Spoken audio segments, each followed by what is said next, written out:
Ya. Buenas tardes, profesora. Ahora le vamos a hablar sobre nuestro journal. Nuestros integrantes son Cristóbal Castro, Matías Fernández, Tomás Osorio, Sebastián Vera Miranda y el que le habla, Martín Lineros. Bueno, a nosotros nos tocó hablar sobre la hipertensión pulmonar debido a valvulopatías, específicamente en la válvula aórtica y en la mitral. Bueno, como introducción, la hipertensión pulmonar es definida como un grupo de enfermedades que se caracterizan por un aumento del tono vasomotor y de la resistencia vascular pulmonar. Existe una clasificación en la cual se divide en 5 grandes grupos debido a sus causas, la causa de la hipertensión. No me voy a detener mucho en esto porque aquí lo más importante es del grupo 2, que incluye las hipertensiones pulmonares que son secundarias a una afección del corazón izquierdo, lo cual puede incluir valvulopatías, perdón, y disfunciones del ventrículo y del atrio. Eh, ¿Y por qué me tengo en esto? Porque específicamente en este artículo vamos a analizar estas valvulopatías, perdón, estas hipertensiones, que específicamente pertenecen a las valvulopatías. Las afecciones valvulares que vamos a tratar son la estenosis mitral, la regurgitación mitral primaria y secundaria, la estenosis aórtica y la regurgitación aórtica. ¿Cierto?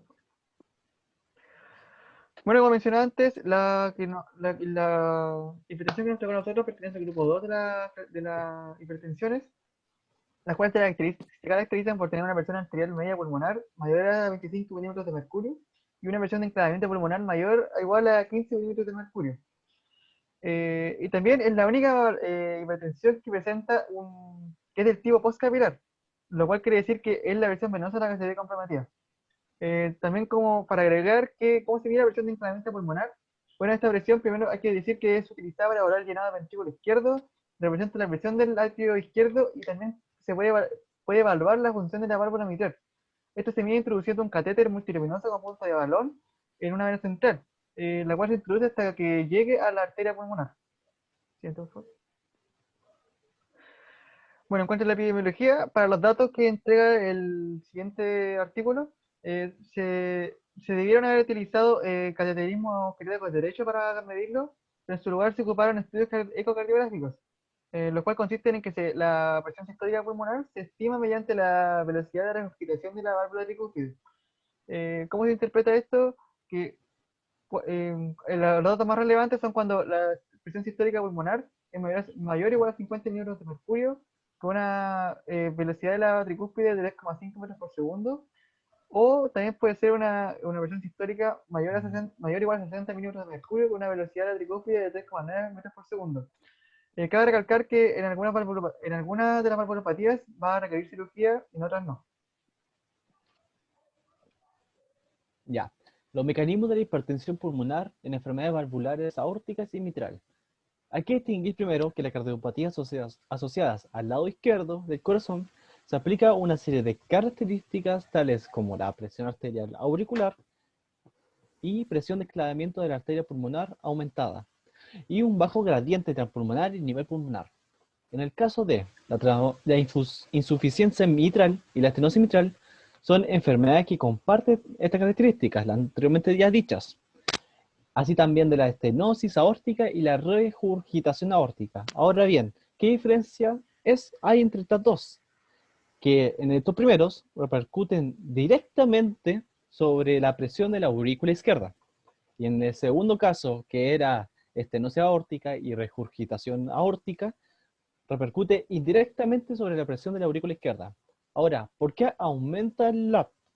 Es por una disfunción tanto sistólica como diastólica.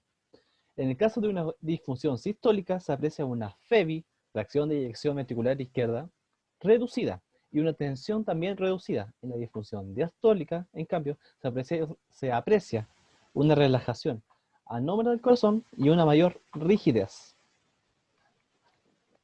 Siguiente. Por lo general, las principales causas de hipertensión pulmonar son valvulopatías cardíacas. Por lo tanto, como por ejemplo la estenosis aórtica y la insuficiencia mitral. Por lo tanto, en el caso de presentar una de estas valvulopatías mediante un examen de ecocardiografía, se identifican diversas variables, como por ejemplo algunos valores como presión y algunas características estructurales de las válvulas, las cuales su presencia puede aumentar o disminuir la probabilidad de presentar una hipertensión pulmonar. Probabilidades que se pueden dar como baja, intermedia o alta. A los datos tomados anteriormente como la presión y la estructura, hay que sumarle otro tipo de información para que ésta sea 100% correcta, tales como la presión venosa central y como también analizar la función del ventrículo derecho junto con la válvula tricúspide. Siguiente.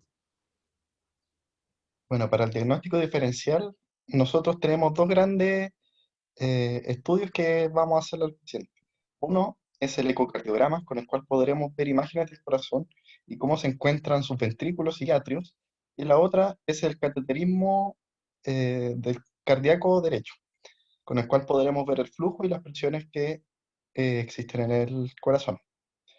Eh, También necesitamos saber si presenta una hipertensión pre o postcapilar, con los cuales estos exámenes nos podrán definir y decir en dónde existe el problema, y también se puede presentar producto de valvulopatías.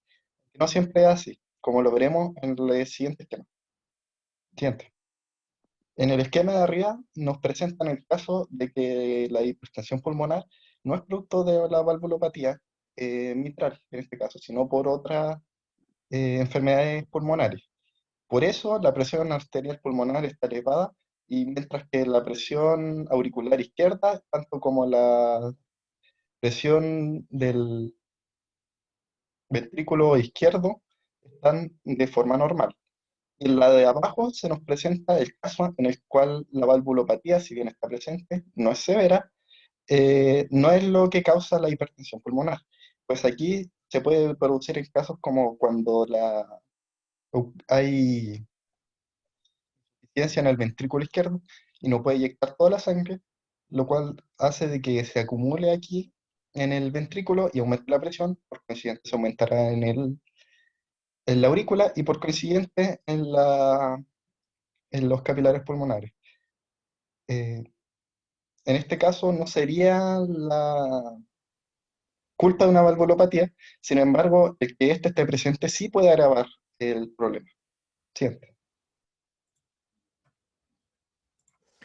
Mediante estudios realizados por ecocardiografía bajo una situación de estrés, como por ejemplo el ejercicio, se ha evidenciado una hipertensión pulmonar durante esta actividad, la cual se puede relacionar con la posterior aparición de síntomas en pacientes asintomáticos de una insuficiencia mitral, como también podemos observar eventos cardíacos en pacientes con insuficiencia mitral y estenosis aórtica. Sin embargo, la presión arterial está directamente relacionada con el flujo sanguíneo al pulmón. Entonces, esta debe interpretarse bajo el marco de la misma capacidad ante el ejercicio del paciente y su flujo sanguíneo, la cual es variable entre pacientes y la cual limita el estudio de la hipertensión bajo el pretexto del ejercicio. Siguiente. Bueno, en la valvulopatía de la estenosis mitral tenemos un problema en la válvula mitral, pues esta no se cierra completamente. Esto provocará, como se ve en el esquema de la derecha, que la presión auricular izquierda aumente. Esto puede además causar remodelamiento en la aurícula izquierda, producto de la fibrosis, y aumentar incluso aún más la presión. Esta presión tenderá a irse retrógradamente hacia los capilares pulmonares, aumentando la presión arterial pulmonar media, eh, producto de esta valvulopatía. Siguiente.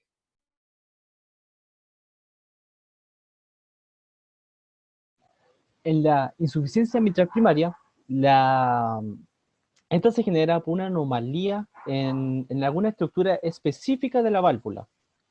Tales son como válvula anterior y posterior, las comisuras respectivas, el anillo mitral, las cuerdas tendinosas o los músculos papilares. Ahora bien, características fisiológicas podemos encontrar varias. La primera de ellas es una dilatación progresiva del ventrículo izquierdo e hipertrofia excéntrica, generando una disfunción en la sístole y en la diástole. También se puede ver un reflujo sistólico desde el ventrículo izquierdo a la aurícula izquierda, por el más cierre de las válvulas, generando como consecuencia un aumento de la presión de la aurícula izquierda y de la PAO. También se puede observar una fracción de eyección ventricular disminuida, una mayor rigidez del ventrículo izquierdo, la cual genera disfunción diastólica, y por último, un incremento del tamaño de la aurícula izquierda debido a la sobrecarga que generó el reflujo, favoreciendo la fibrilación auricular. En la imagen podemos apreciar cómo se sobrecarga la aurícula y ventrículo aumentando su volumen debido al reflujo que hay entre ellas, aumentando, por lo tanto, esta variable fisiológica como la pound y la vibración que sale a la derecha, a la izquierda también. Siguiente. Bueno, la siguiente valvulopatía es una regurgitación mitral secundaria, la cual esto se caracteriza porque la válvula mitral al principio presenta una estructura normal, pero es una disfunción en el ventrículo izquierdo, la cual es causada por procesos varios, la que va a derivar en una regurgitación mitral. De este modo, la presión de enclavamiento pulmonar elevada y directamente de hipertensión pulmonar van a ser causadas debido a una disfunción en el ventrículo izquierdo, directamente. Hay que agregar que muchos pacientes con la fracción de eyección cardíaca disminuida y la regurgitación mitral secundaria, tanto severa o moderada, presentan una hipertensión pulmonar que es tanto precapilar como postcapilar, es decir, ya no es solamente postcapilar, lo cual esto va a empeorar mucho más el pronóstico del paciente. En esta valvulopatía es importante destacar que generalmente las intervenciones quirúrgicas son como la última opción, ya que siempre se va a priorizar la terapia alternativa para el paciente, dada por el médico, eh, porque siempre esta valvulopatía está acompañada de otros síntomas. ¿Sí? La siguiente valvulopatía es la estenosis aórtica, la cual se debe a una obstrucción en esta válvula, lo cual aumenta la poscarga, que es la presión que tiene que ejercer, la fuerza que tiene que ejercer el ventrículo izquierdo para poder eyectar la sangre, por lo tanto disminuye su volumen sistólico, que sería el VS. Ante esta situación se genera una hipertrofia concéntrica compensatoria para aumentar la fuerza y así mantener el VS estable. Lamentablemente, esta hipertrofia se vuelve en una fibrosis desadaptativa, lo cual disminuye la contractibilidad y genera una disfunción en el ventrículo izquierdo. Esta disfunción en el ventrículo izquierdo genera acumulación de sangre y presión en este, lo cual retrógradamente aumenta la presión y el volumen del atrio izquierdo, lo cual no permite que desemboquen las venas pulmonares que vienen desde el pulmón, generando un aumento de la presión de las cavidades antes dichas, de la PAP y de la PAU en los rangos que se muestran en pantalla, de 25 y 15 respectivamente. Esto genera la hipertensión pulmonar postcapilar por un aumento de la PAP. Esta valvulopatía generalmente se trata con un reemplazo de la válvula aórtica mediante un transcateterismo o quirúrgico. Lamentablemente no todos los pacientes reaccionan bien a esta cirugía, pero los que sí lo logran tienen una evolución en una disminución de la sobrecarga del ventrículo, disminuye la hipertrofia generada y con esta disminución disminuye la disfunción, lo que disminuye la presión de la arteria pulmonar, disminuyendo así la gravedad de la hipertensión pulmonar. Como se ve en el esquema, la dificultad que presenta la línea roja discontinua para eyectar la sangre genera un aumento de las presiones en rojo en las cavidades del ventrículo y atrio izquierdo, lo cual aumenta las presiones de PAU y PAP hacia la izquierda. Como última valvulopatía aislada tenemos la regurgitación aórtica, la cual se debe a un mal cerrado de esta valva, la cual genera que la sangre que se eyecta no sale, o sea, sale enteramente desde el ventrículo, pero parte se devuelve. Por eso en la imagen se ve una línea roja hacia allá y otra que se devuelve. Esta devolución genera un aumento del volumen en el ventrículo izquierdo, lo cual aumenta la presión de este, aumentando así la presión y el volumen del atrio izquierdo, lo cual dificulta el vaciamiento de las venas pulmonares, generando un aumento de la PAU y un aumento de la PAP, que generaría una hipertensión pulmonar postcapilar por aumento de la PAP. Desafortunadamente no existe mucha información para decir que hay una relación estrechamente directa entre la regurgitación aórtica y la hipertensión pulmonar postcapilar del grupo tipo 2. Finalmente también se pueden apreciar, en algunas ocasiones se pueden producir valvulopatías de manera simultánea, es decir, combinadas, siendo la combinación más común la estenosis aórtica junto con la insuficiencia mitral, las cuales en conjunto son difíciles de estudiar, Pues por una parte, la insuficiencia mitral puede llevar a una reducción del volumen sistólico, generando una estenosis aórtica de bajo flujo, mientras que una estenosis aórtica, al generar mayor poscarga en el ventrículo izquierdo, puede exacerbar la insuficiencia mitral. Ambas se afectan mutuamente, dificultando su estudio, por lo tanto. Por esto mismo, normalmente la insuficiencia mitral se ve como secundaria y no como primaria. Y la hipertensión que se da se puede dar tanto como por una o como por otra valvulopatía. Se ha evidenciado que en los pacientes que tienen una estenosis aórtica y se han sometido a un reemplazo de valvular aórtico transcatéter o TAVR, la insuficiencia mitral secundaria mejora hasta un 55%. Siguiente. Es normal encontrar hipertensión pulmonar en presencia de valvulopatías, en la cual los mecanismos principales mediante la cual se manifiesta es una hipertensión o solo postcapilar o precapilar o combinada, tanto pre y postcapilar. La hipertensión se da por cambio en el ventrículo y la aurícula izquierda, como también los vasos pulmonares y el ventrículo derecho. Estos cambios pueden ser revertidos o pueden persistir después de un reemplazo valvular. En caso de una valvulopatía principal, el tratamiento principal es el reemplazo valvular, dentro de los cuales el más utilizado es la TAR. Sin embargo, algunos pacientes pueden o no responder a este tratamiento, como también pueden quedar con secuelas, tales como una falla cardíaca, en el caso de los pacientes que poseen una falla cardíaca con fracción de eyección reducida, o HFrEF. Mientras que en pacientes con falla cardíaca con fracción de eyección mantenida, o HFpEF, el tratamiento aún no se determina.